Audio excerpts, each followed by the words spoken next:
Hi, I'm Jackie Tantillo, and this is Should Have Listened to My Mother. Yes, it's time for another episode of Should Have Listened to My Mother, and I always shout out to my friends in California, in the Ventura area at KPPQLP 104.1 FM. Thank you guys for broadcasting my show, and thank you all the listeners. I wish I could be in California with you, but I'm glad that we are in this show together. This show also streams on the MyTuner app, and that's capsmedia.org/radio. And in just a minute, I'm going to speak with a gentleman who's a contributor to the Huffington Post and is an author of 2 books. And I believe he's the very first grandfather that I've ever interviewed for this show, which is really exciting.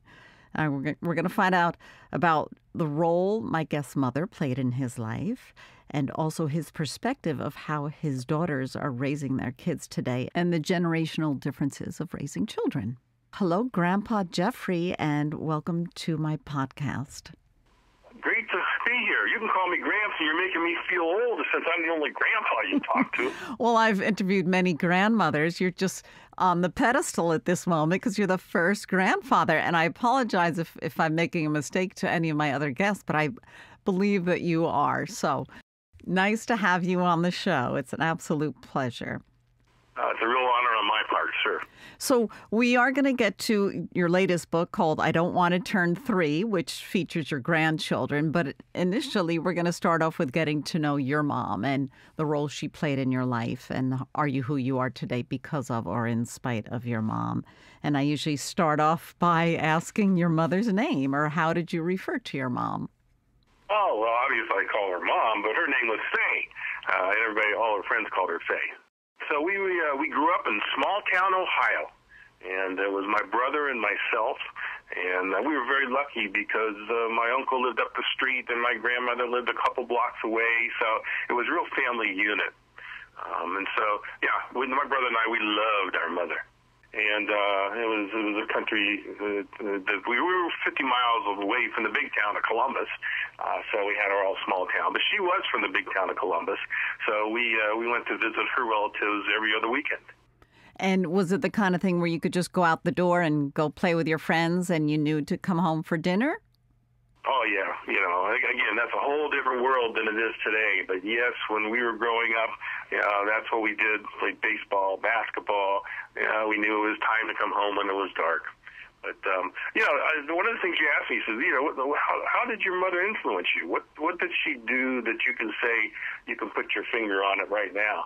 And I got to tell you, what she did really affects me today on how I live today is she made us read books. My brother and I, we out and played, just like you said. We come home for dinner, and by 7 o'clock, no more TV. We had to go in and read books. And, obviously when we were little, she read them to us, and my dad read them to us. But as we grew older, she no TV. It was reading books time. So that had a big influence on what I'm doing today. And did your mom ever work? She was a receptionist for a doctor. So she did work. And my father was an entrepreneur, and he had his own business, and he was working many, many hours too. So, yeah, that was it. So, that was one influence she had on me. Another influence that she had on me is her positive attitude. I mean, her feeling was the glass was always half full. It was never half empty. It was always half full.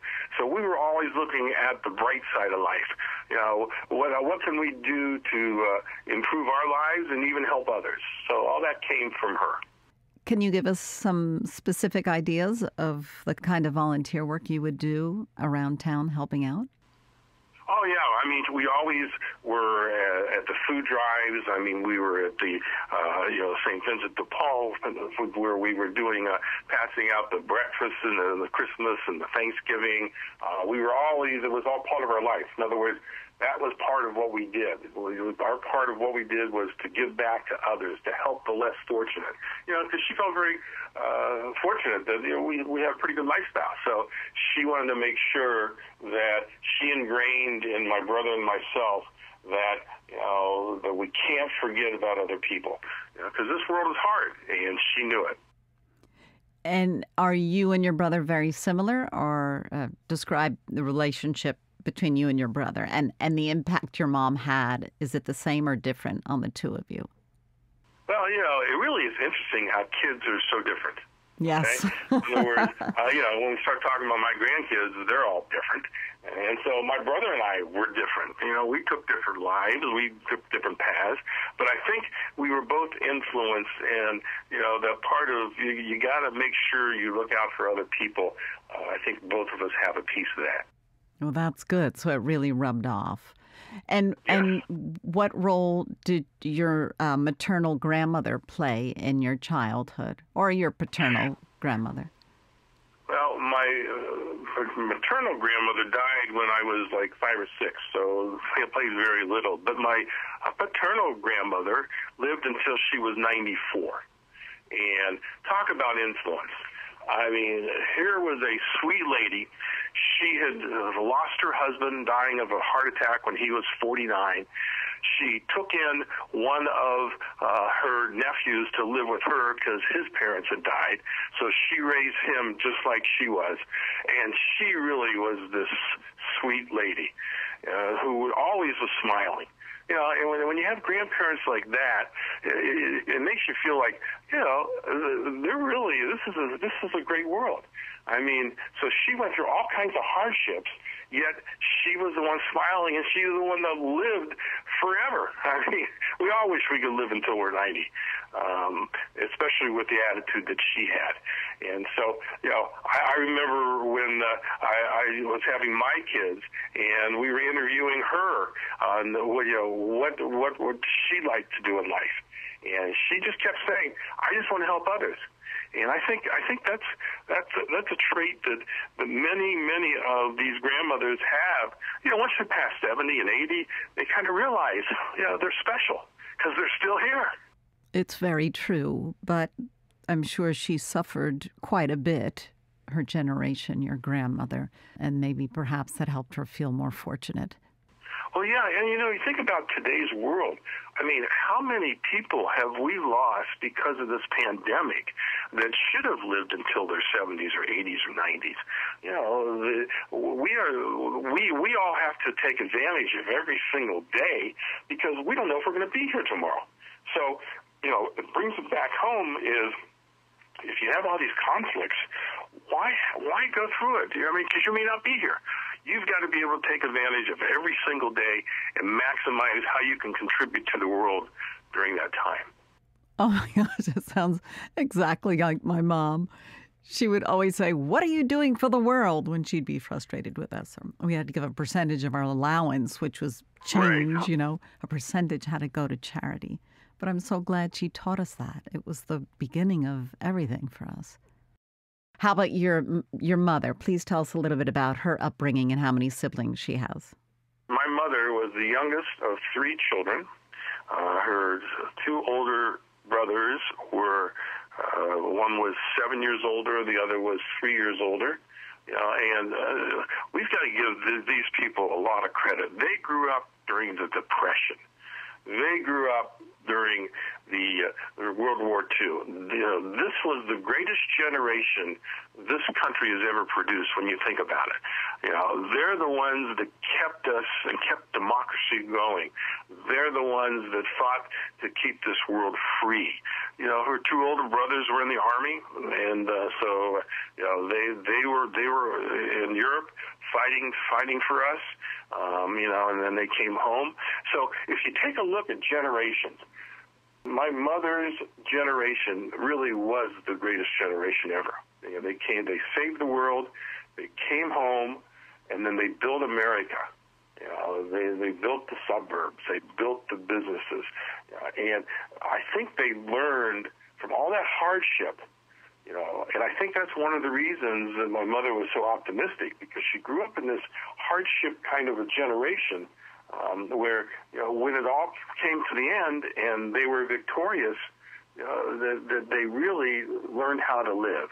Well, live and work together. They were so selfless that they all pulled together, the commonality of it. It would be wonderful if we could have that repeated again instead of a current divide. But I don't want to get into politics at all. I'm more interested in matters of the heart.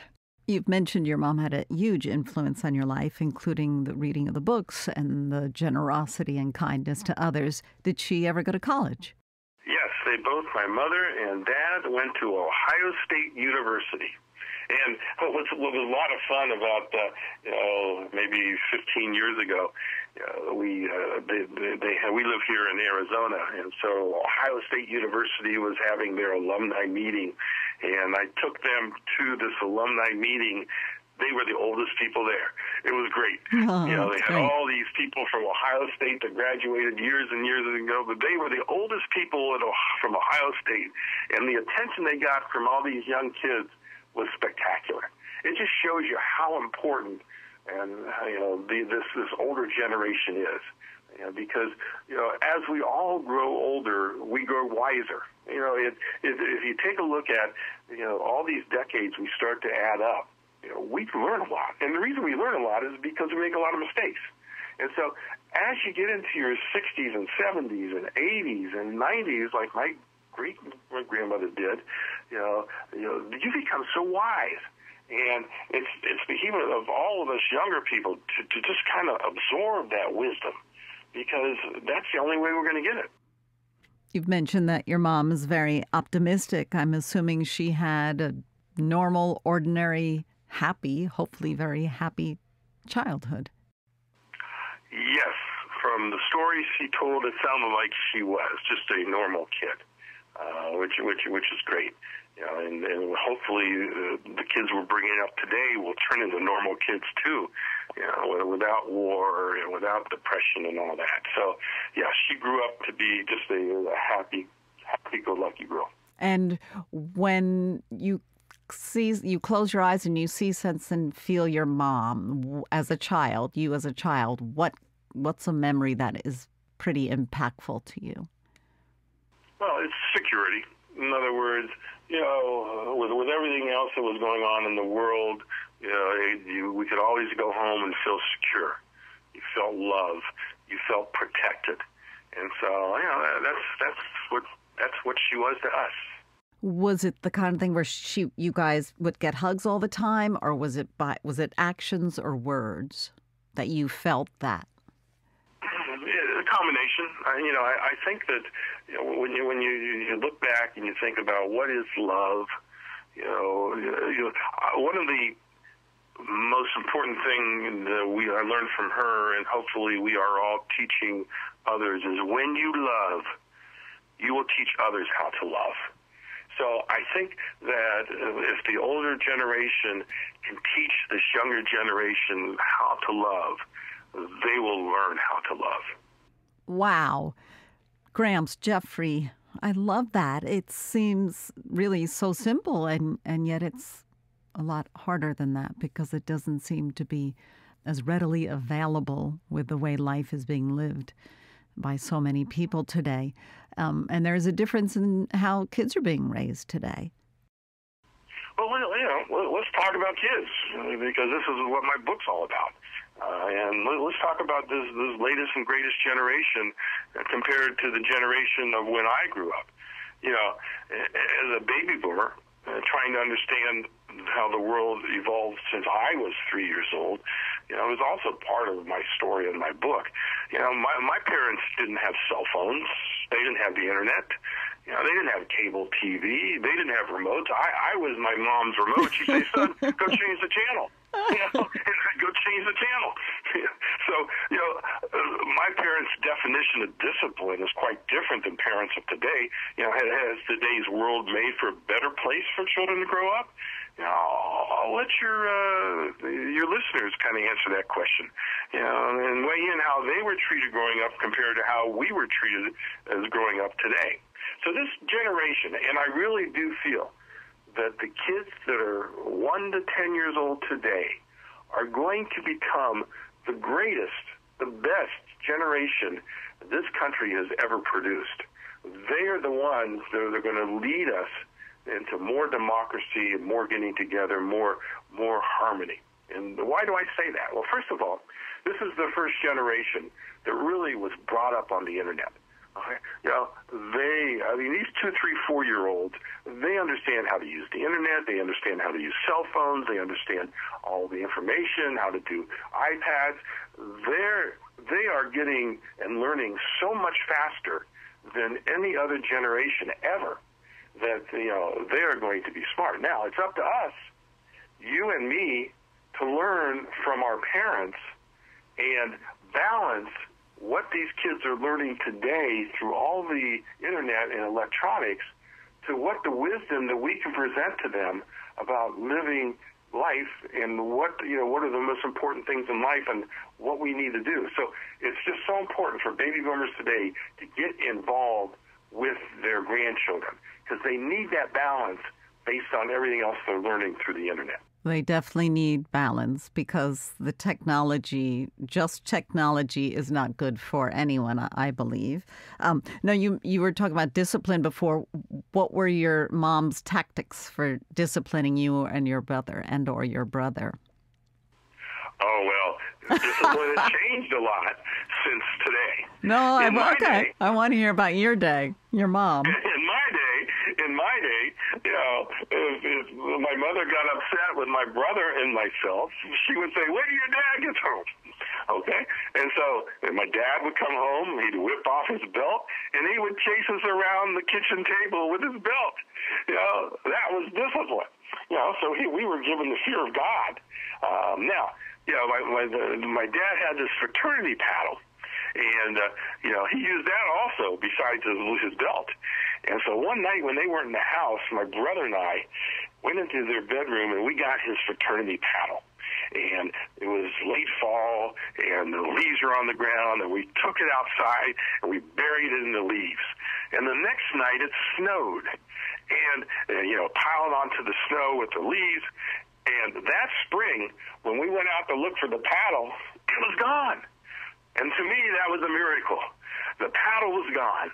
Our lives would change. And that was discipline in my day. Now, our generation realized that that's not really a great way to bring up kids in the fear that we had. So our generation was a little different. And we weren't running around the kitchen table with belts. We were using psychology. Why did you do this? Getting in trouble, grounding them, and things like that. We weren't beating these little kids.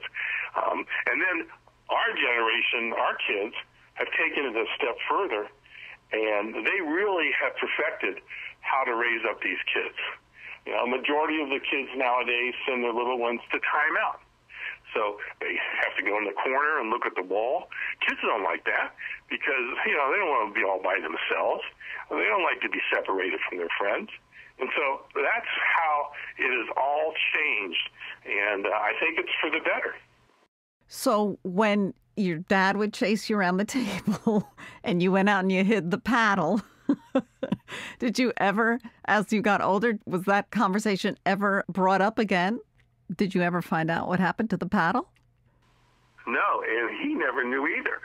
We never, ever told him what we did. Even when he was on his deathbed, we never told him. And he never asked you? He never asked. He knew. Did your mom play, was it like good cop, bad cop? Oh, yeah, absolutely. Absolutely. Maybe that's why we liked her so much. She was a good cop. Well, Mom. So once the gauntlet was thrown down, she called a spade and let it go at that. She didn't come and support you and hug you and comfort you after a discipline from your dad. No, she reinforced it. So in other words, she obviously supported her husband. And so she's the one that warned us about it when he was going to come home, and then obviously he followed through. Well, let's hope all of that is a thing of the past, right? You've been busy writing a book, and the latest one has to do with your grandkids, and you love spending time with your grandkids.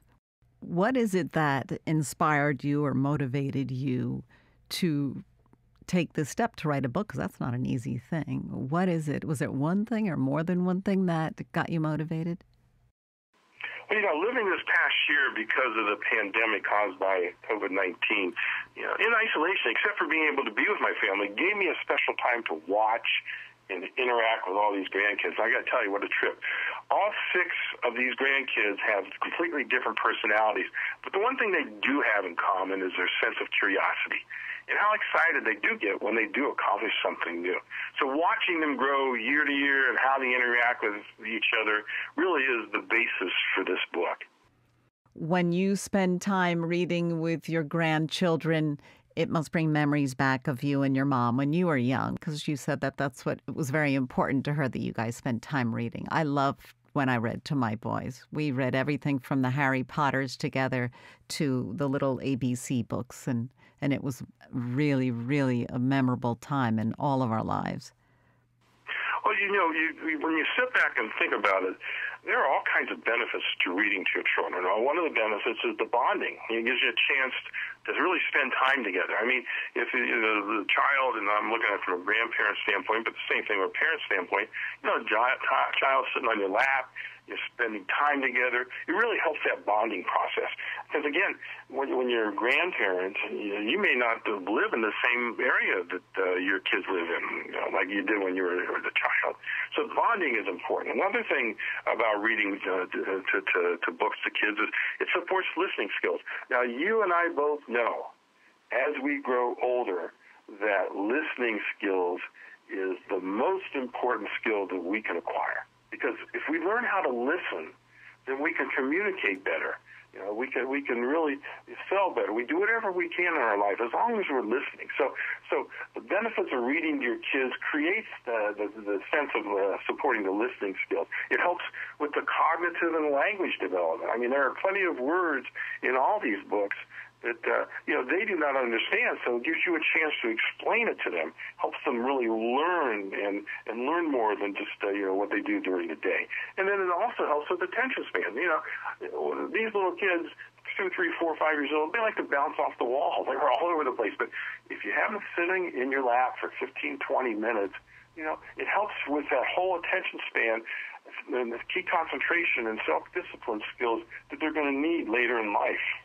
Yeah, that's very, very true. And there are other ways. That one-on-one time, I think we both agree, is the most important, whether you're doing art together or cooking or cleaning up the yard, all of those things where it is unique one-on-one time. Obviously, reading books together is both of our favorites. I'm curious, though, what was your mom's specialty from the kitchen? Did you have a favorite recipe that she would make for you? Did you guys cook? You and your brother cook with your mom? Tell me a little bit about what that was like. Oh yeah. She made all. She made the best brisket, and so we would help her make the brisket. That was the reward. Once a month we get a little brisket. She would do it. Do you have her recipe? Yes, I do. Oh, good. Maybe you could send it to me. I can envision you and your brother in the kitchen with your mom. You just sounded like a little kid. You just went to this place that was so dreamy and full of wonderful memories. What a pleasure speaking with you. Gramps Jeffrey is my guest. His most recent book, I Don't Want to Turn 3. And he's written others, also a contributor to Huffington Post. I want to thank you for joining me, Gramps. It's been a real pleasure. My first grandpa on Should Have Listened to My Mother. And thank you for sharing stories about your mom, Faye. Oh, thank you for inviting me. I'm Jackie Tantillo. We'll be back next week with another episode of Should Have Listened to My Mother.